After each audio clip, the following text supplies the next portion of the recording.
Dua dah melepas, tinggal dua je lagi untuk Arsenal dapatkan.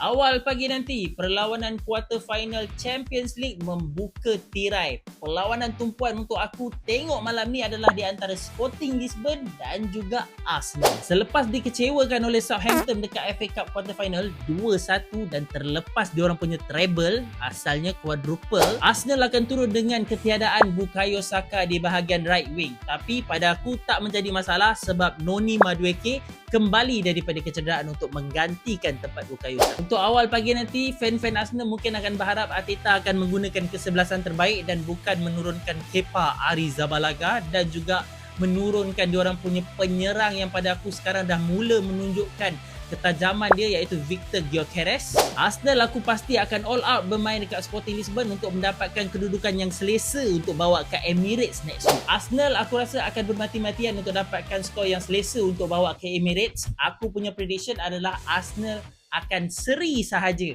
1-1 dengan Sporting Lisbon untuk awal pagi nanti. Korang punya prediction pula berapa? Cuba korang komen sikit, terutamanya fan-fan Arsenal.